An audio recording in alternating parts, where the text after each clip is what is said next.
Hi everyone. Today I'm going to be making gluten and dairy-free street tacos with primarily non-perishable items that you can get from the grocery store. So here's the ingredients. From the non-perishable, I'm going to be using white corn. This is like less than $1 at Safeway or any grocery store. This is Kirkland brand canned premium chunk chicken breast that you can get at Costco. And then any kind of bean you prefer, it doesn't really matter. And then I'm just gonna be draining it out of the can. So there's no like syrup in case you got like baked beans or anything like that. Refried could work too, and I'll get to that later when I'm at the cooking phase. But I'm gonna be using Great Northern beans today. And then any kind of small corn tortilla. This again is very cheap. You can make nice ones. You can do homemade tortillas. These are just store-bought. And then the more perishable ones are the salsa. I'll be mixing in a little bit of that. And a little bit of holy guacamole from the Costco packs that I'll be putting on top. And then in terms of what I'll be using to cook, you can use any kind of oil. If you're using olive oil, you'll be using it at a lower heat for a longer time, or like avocado oil sprays I have at Costco. And then seasonings are going to be paprika and chili powder. It's going to bring a little bit of spice and kick. And then garlic powder and 21 seasoning salute. This is something you can get at Trader Joe's that actually has no salt in it. In the ingredients, it's 21 seasonings that aren't salt to help your heart health. Okay, for the setup, you're going to need 2 very small pans. They don't have to be large at all. But I am going to be using 2 different pans. One is going to be for the tortillas to make it more of like a crunchy taco shell. And then the other is going to be the base that goes on the inside. So that's going to be corn, chicken, beans, salsa, and seasoning. And then in case you're unfamiliar with different types of oil and what they mean for cooking, I learned at our very own Basic Needs Center drop-in nutrition counseling that something to look out for on the oils that you use is the smoke point. So you see on the spray it says 500° Fahrenheit smoke point. And the smoke point is the heat at which you're cooking oil that can make it carcinogenic or cancerous. So avocado oil, it actually has a very high smoke point, whereas olive oil, and especially extra virgin olive oil, has a lower smoke point of about 375° Fahrenheit. So you want to cook it at a lower heat. So if you are using olive oil, that's why I was saying you cook it for a little bit longer at a lower heat to still dry out the ingredients, but keep it safe. And then one other thing on the oils is that you'll see that both avocado and olive oils are monounsaturated fats, which is the healthiest type of fat for heart health and just general nutrition. There are other types of monounsaturated fats, but that's something to look out for. It's the type of fats that are present in the oils you're using. Okay, so starting out, I'm going to put a very small amount of oil in the center. Just enough to get a small circle. I'm sorry I'm not measuring everything I'm using, but it's just a small bit so I can mix around in the pan and grease it to make sure that my ingredients aren't sticking to the bottom, because that will make it really hard to clean and will cook it unevenly by burning it too much in the bottom. So yeah, I'm going to rub around and kind of just move it around the pan until it's all the way coated, and you'll see that that small circle is more than enough to grease the entire pan. So you really don't need to overdo on the olive oil because it will also impact the flavor if you use too much. Okay, now I'm going to add the two next are the beans. I'm actually only going to be using, you'll see there's a whole can, but I'm only going to be using about a third of it, and then I'll be adding a little bit of corn. This is a can that I actually already had open, but I'm going to be using about 1/8 of the can of corn. So I have all my canned ingredients in here, so now I'm going to turn on my stove. I'm going to do, again, a lower heat. So I'll be starting a little bit under the medium heat, so I want to be operating in this segment of the setting to avoid that smoke point. But for small periods of time, it is safe to go here as long as the oil itself doesn't reach a very high heat. But for the most part, I'm going to keep it low to keep it safe. And the reason I have just the canned ingredients in this pan with the oil is now all these ingredients came from cans, and I tried to drain them when I took them out of the can. But this is really, the first part is just drying out these ingredients a little bit more so you aren't having super wet tacos. Okay, so while this is starting to heat up, I'm kind of breaking up the ingredients, making sure I don't have just super huge chunks of chicken, because again, these will be going into kind of small taco shells. And then once I've broken up the ingredients, you might already hear it start to sizzle. So the heat is definitely working. I'm actually going to even turn it down a little bit because I want to have time to add in all my seasonings. Okay, so the first ingredients I'm going to add are the more spicy seasonings. Just a little touch of chili powder. You can have your own discretion on all of these seasonings, however you want to flavor your tacos. I'm just showing you some examples of a little bit of a spicier flavor. You use a good amount of chili powder. And then paprika is not as spicy. It's used in a lot of Eastern European dishes and stuff like that to spice. So I'm going to be putting a good amount of paprika. And then garlic powder, just to complement that my olive oil already had a little bit of garlic flavor. And then this 21 seasoning salute. If you want a more mild flavor overall, you can just use more of this and less of the spicier one.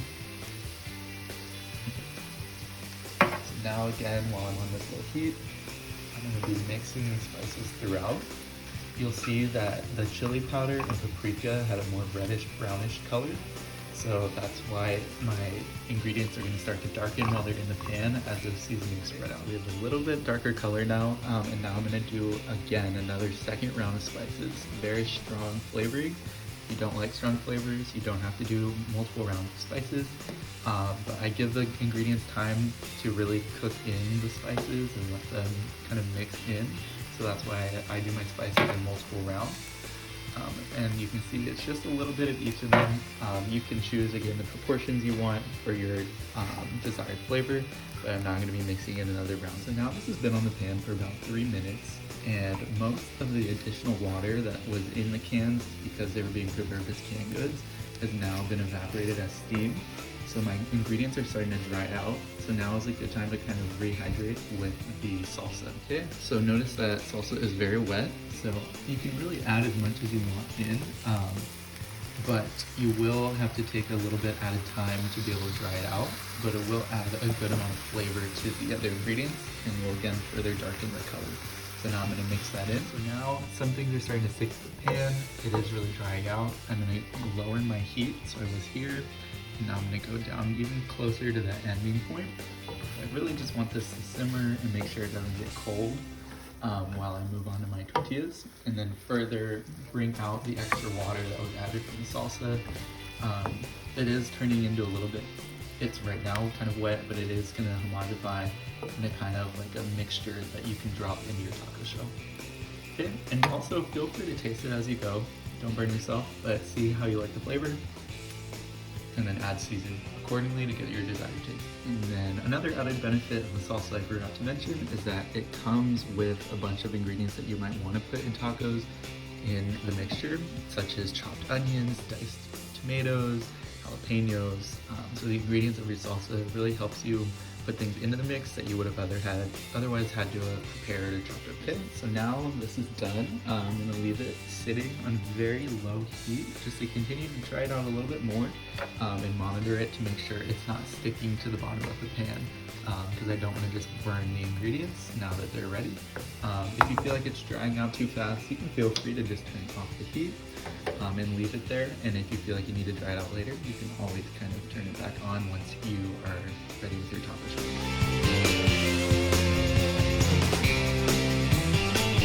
Shells themselves, I'm going to have my little mini corn tortillas ready to go, and then a plate with a paper towel, because basically what this is doing is we're just going to be cooking them in the oil to help make it a crispier kind of texture, so that you crunch as you bite into it. But using oil, I will be using paper towel to kind of take off the excess oil once the shell itself is cooked, just to make it a little less fatty. And then I'll have my guacamole ready to go on top once I put the taco mixture inside. Okay, so same thing for the olive oil, just a little circle in the middle. And this time you don't have to use the pan to spread it around, because you can just take the taco shell and kind of use that, move it around the pan. And then that greases the pan while also getting the oil on your shell. Flip it over. You can see it's pretty greasy, so that's again why we're going to be using that paper towel. And if it's too much and this looks disgusting, feel free to use even less oil than what I used. But yeah, now we're ready to start cooking. Okay, again, so since we used olive oil with the lowest smoke point, I'm not going to be using high heat. Also because it's going to take some time to really check both sides of the shell. but I am gonna start on medium heat because I don't wanna wait forever. So I'm gonna be flipping this every about 30 seconds to a minute, checking both sides as the color slowly reaches more like a golden brown than this pale white. You can use whatever you want to flip, spatula, fork, fingers, just be careful. You will be flipping it a few times. So flip it over, still have the same color, so probably could have left it on there a little bit longer, but I want to make sure it's evenly cooked on both sides. And also notice that it's not sitting in a bath of oil. That is I'm not deep frying these at all. This is just like a slight crisp texture. If you want a very hard taco shells, you can go for more oil and more of a deep fry. Okay, and now we see this kind of golden brown color appearing on the edges. And once you start seeing that, you want to start paying really close attention because it doesn't take long to kind of overcook and burn your taco shells. So you want to start flipping more frequently. Don't wait as long in between flips until you get the color that you like. Okay, so this is about the color that I personally was going for. You can see it's now very different from the floppy white original corn tortilla. Now it's a much more hardened shell.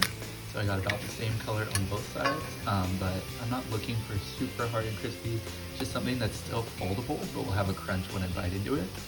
So now this is about ready for me. So I, again, have my paper towel on my little plate, and I'll just be picking it up, putting it on the plate, and covering. Kind of a light pat, you can see the oil coming out, and everything you see come out is something that isn't going into you. So pat as much as you want, get as much oil out, it doesn't really matter. And then now the residual oil that's still there is not quite enough, because again, I kind of go light, so I'll be adding a little bit more and then just repeating the process. My personal serving size is going to be 2, so that's all I'm going to be making for today, but feel free to make as many as you want. Okay, so you know you're doing good when your dog comes because it smells food. So while I'm waiting for my next shell to bake, I'm going to be introducing Daisy. Daisy, say hi. Okay, and sit. Down. Down. Okay, up. Up. Part the assembly. I'm going to take out my taco shells.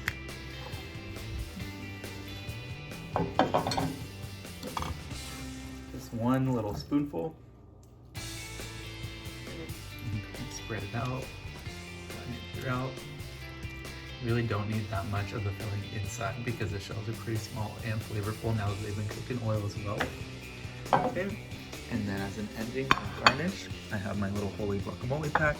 Again, kind of using monosaturated fats and oils to balance out the saturated fat of having the shredded chicken from the can. But yeah, this is now my little chicken taco that was made, again, dairy, gluten-free, from mostly non-perishable goods that you can get at the grocery store. Hope you enjoyed.